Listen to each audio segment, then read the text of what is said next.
Assalamualaikum.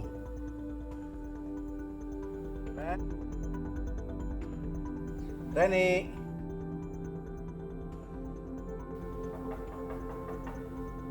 Reni. Ren. Reni. Reni. Waalaikumsalam.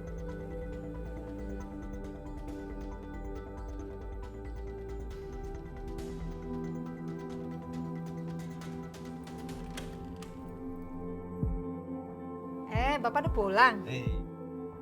Aduh, istri saya cantik amat hari Apa ini. sih, Pak? Siapa dulu dong, istrinya Bapak, Iya. cantik dong. Gimana, Pak? Ayo, Ya. capek ya? Iya dong, capek. Ayo kita masuk yuk. Iya.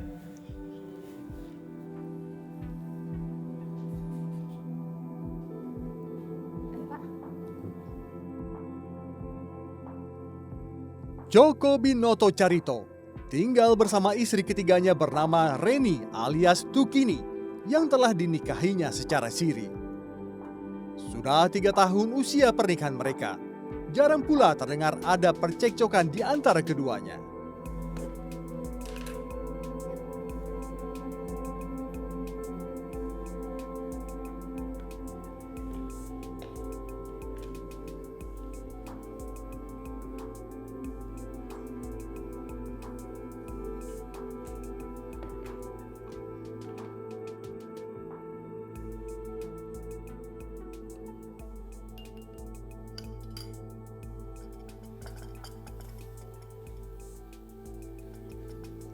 Ini Pak, kopinya. Diminum dulu ya. Oh iya Bu, makasih. Saya minum dulu ya. Ya, coba diminum dulu.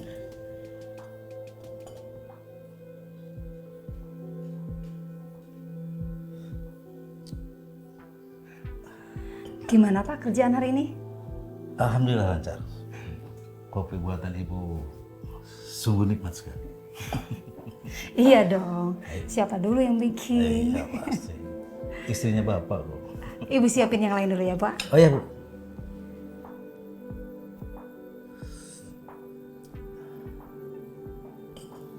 Ini nasi buat Bapak. Iya Bu. Ini buat Ibu. Bapak mau diambil ayamnya. Nih. Boleh. Yang ini ya Pak ya, yang banyak dagingnya nih. Wah, pasti nikmat. Pasti enak dong masakan Ibu. Ini Sayurnya boleh, Bu? Ya. Sebentar Pak, Ibu ambil sendok.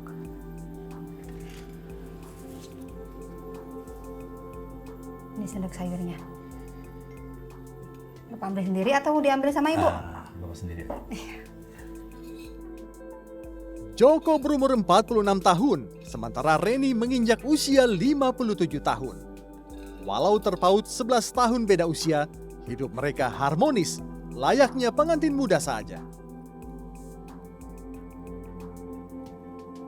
Reni, tipikal istri yang terbuka dalam mengutarakan isi hatinya kepada sang suami, termasuk masalah utang piutang seorang teman Reni.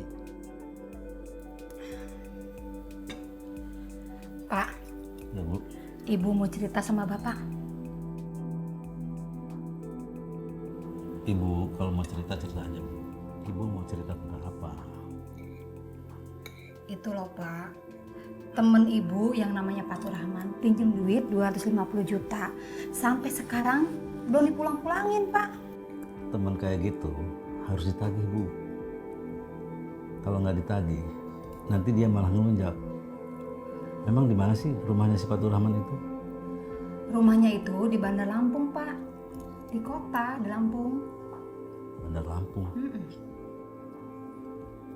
Ya udah, kapan-kapan nanti kita ke rumah si Fatur Rahman buat nagih utangnya ya. Iya Pak. Udah, dilanjut aja Kapan-kapan makan. kita ke sana ya. Ya, dilanjut aja makannya Bu. Enak apa ayamnya? Wah, nikmat sekali mah. Enak kan ayamnya, masakan siapa dulu dong? Oh iya dong. Ibu yang masak. Pasti enak pokoknya.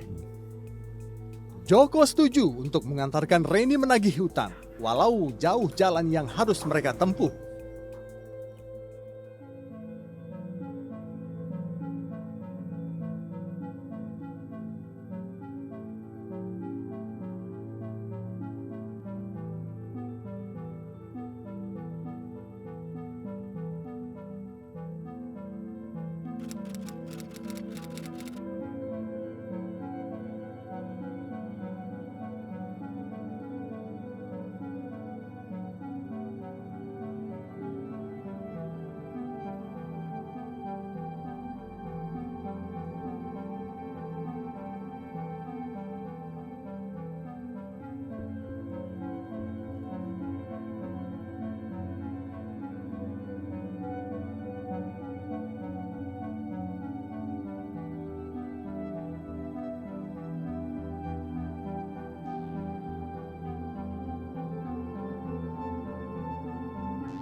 Tengah malam, Reni tenggelam memikirkan utang Fatur Rahman.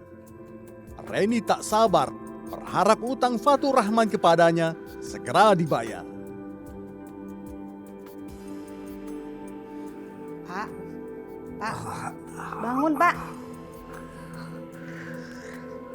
Pak, bangun Pak. Ada apa sih Bu? Bangunin Bapak. Masih ngantuk ini Bu.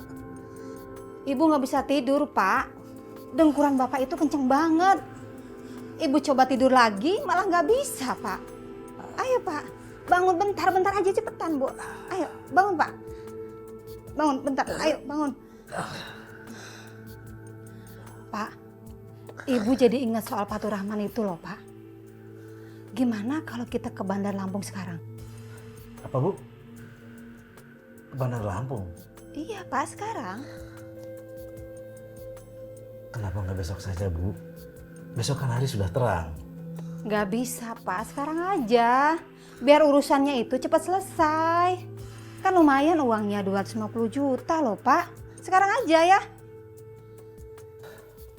Ya sudah, kalau begitu Ibu ke kamar mandi dulu ganti pakaian. Setelah itu baru Bapak ganti pakaian. Ya Bu? Ya sudah, Ibu duluan ya Pak ya. Joko menyetujui ajakan Reni yang membangunkannya di tengah malam buta.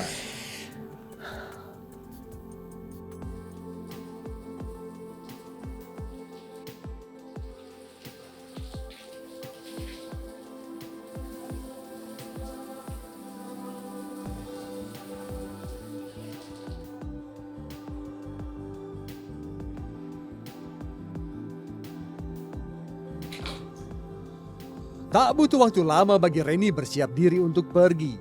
Sementara Joko justru terlelap lagi. Tidur lagi.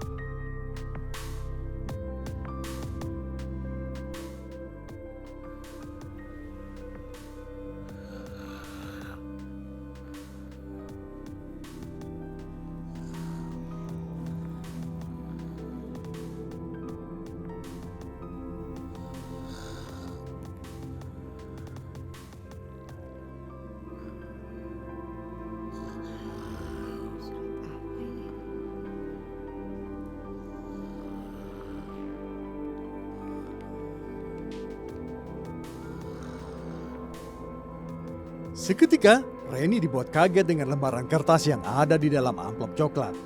Isinya sebuah surat pernikahan siri Joko dengan istri yang keempat. Reni mengumpat.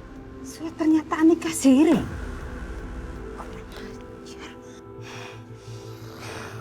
Walau memendam tanya, Reni tak ingin buru-buru merusak suasana. Dibangunkannya Joko agar segera bersiap-siap pergi. Pak, bangun Pak. Pak bangun Pak. Bapak bangun Pak, bangun. Saya udah rapi nih Pak, Bapak masih tidur aja, bangun Pak. Bangun. Ayo bangun Pak. Ayo Pak. Iya.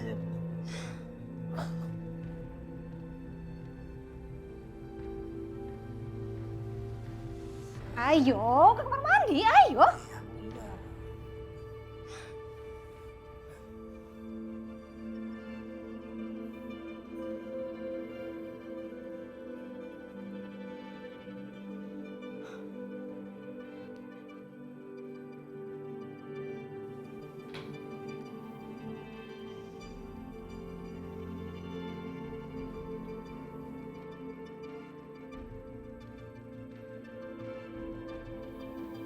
Loh, Ibu kok masih cemberut aja sih?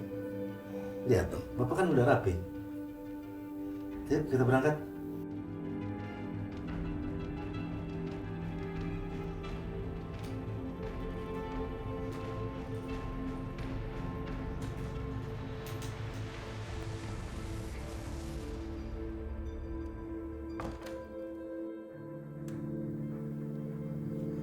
Ayo Bu.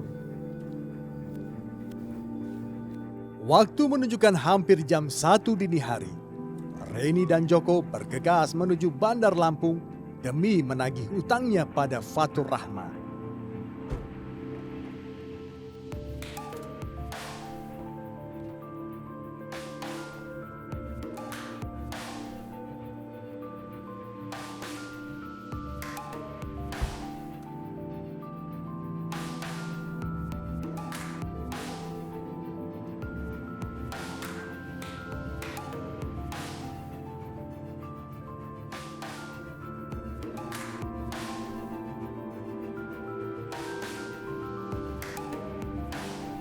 Oleh karena hati dan pikiran Reni terbebani dengan surat pernikahan Joko yang keempat, Reni ingin mendapatkan jawaban dari Joko dengan cepat.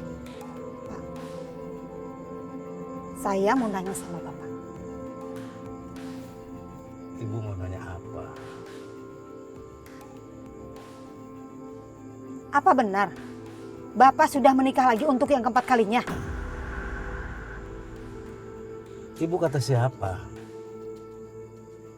Itu nggak benar, Bu. Ibu dapat informasi itu dari siapa? Dari mana? Joko yang kaget dengan pertanyaan Reni lalu mencari-cari jawaban sekenanya. Walaupun sesungguhnya Joko merasa cemas juga was-was jika pernikahan keempatnya terbongkar luas. Hati Reni berkecamuk menahan emosi atas ketidakjujuran sang suami. Karena Joko sesungguhnya telah menikah lagi tanpa memberitahu Reni. Demi memuaskan hasrat dirinya, Reni kembali bertanya kepada Joko soal pernikahan siri dengan istri keempatnya. Sekali lagi, Ibu mau tanya sama Bapak. Apa benar Bapak itu sudah menikah untuk yang empat kalinya? Itu nggak benar, Bu. Ibu ini dapat informasi dari siapa sih? Coba Ibu bilang ke Bapak. Siapa orang yang sudah memberikan informasi salah itu? Walau terpojok, Joko masih coba mengelak. Keduanya makin berbalut emosi. Suara mereka kian meninggi. Salah. Kata Bapak salah. Ibu melihat dengan mata kepala Ibu sendiri. Ibu melihat ada amplop di laci warna coklat. Dan itu surat nikah siri Bapak. Mana ada, Bu. Amplop di lemari pakaian di rumah, Bu. Sudah kuduga. Bapak pasti berbohong. Ngaku aja Pak, jujur ngaku. Oke. Saya jujur. Saya sudah menikah. Joko tak bisa mengelak lagi ketika Reni membeberkan isi di dalam amplop coklat yang ditemukan di dalam lemari. Pasti Bapak itu menikah pakai uang saya kan? Pakai uang saya yang 300 juta itu kan? Iya kan? Enak aja. Saya pakai biaya sendiri. Saya menikah dengan perayaan sederhana. Dasar laki-laki. Saya nggak percaya sama Bapak. Bapak itu pasti bohong. Saya nggak percaya sama Bapak. Ngerti?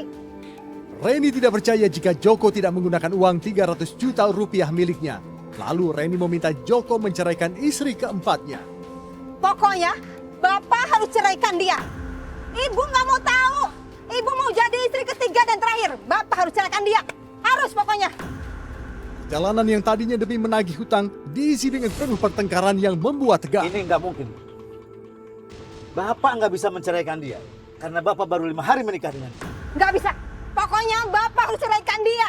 Ibu nggak mau tahu kalau nggak Ibu labrak dia. Pokoknya Cekcok mulut antara Joko dan Reni alias Tukini terus berlangsung sepanjang perjalanan. Lalu karena Reni menarik-narik setir, mobil R300 bak terbuka yang mereka tumpangi hilang kendali dan terperosok tanah di pinggir jalan.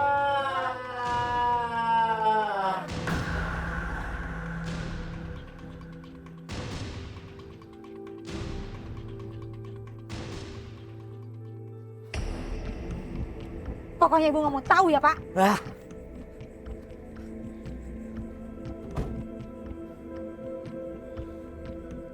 Joko yang semakin naik pitam akibat ulah Reni memutuskan tidak melanjutkan perjalanan lalu turun dari mobil.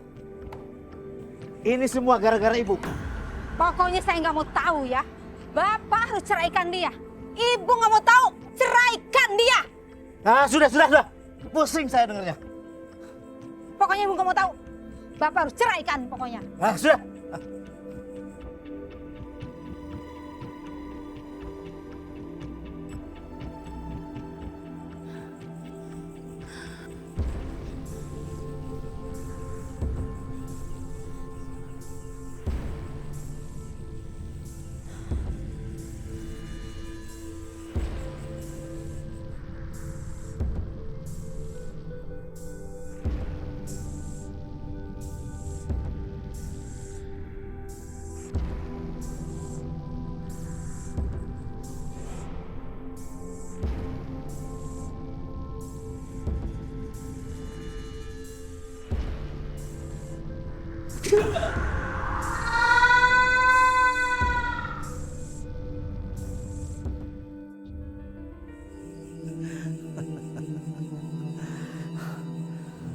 Reni tak bergerak setelah hantaman keras dari Joko mengenai kepalanya.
Joko sekali lagi memastikan kematian Reni, istri ketiganya.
Joko terbersit untuk menutupi jejak kejahatannya.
Keberadaan jasad Reni alias Tukini di dalam sumur tua di area bekas perkebunan singkong di Kampung Tanjung Baru, Kecamatan Wai Pengebuan, Kabupaten Lampung Tengah, Lampung, akhirnya ditemukan oleh seorang warga bernama Revi Abdullah pada Senin sore 19 April 2021. Jadi saya ketemunya awal itu tidak dengan sengaja, karena saya datangnya ke area bekas singkong ini.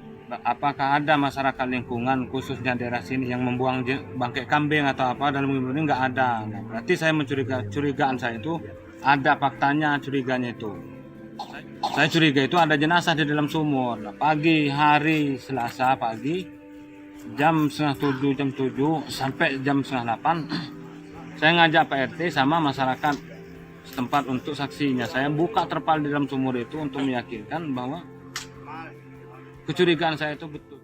Polisi bergerak cepat menangkap Joko Binoto Carito sebagai pelaku pembunuhan terhadap Reni alias Tukini, termasuk apa motif tersangka melakukan pembunuhan tersebut. Korban awalnya keluar dengan suaminya, yaitu adalah tersangka saat ini. Tapi pada saat kembali, si tersangka tidak membawa korban, cuma hanya menitipkan kuncinya saja, kunci rumahnya ke tetangganya. Ya, jadi korban ini dihabisinya nyawanya di daerah Kandirejo, tidak jauh dari sumur yang tempat korban dibuang. Ya, jadi memang betul ada penganiayaan terlebih dahulu, yaitu dengan cara dipukul kepalanya menggunakan balok. Polisi menjerat Joko Binoto Carito dengan pasal 338 KUHP dan Undang-Undang Nomor 8 Tahun 1981 KUHP karena telah membunuh Reni alias Tukini bin almarhum Tukimin. Majelis Hakim Pengadilan Negeri Gunung Sugih, Lampung telah menjatuhkan vonis penjara selama 15 tahun kepada Joko Binoto Carito pada Rabu 17 November 2021.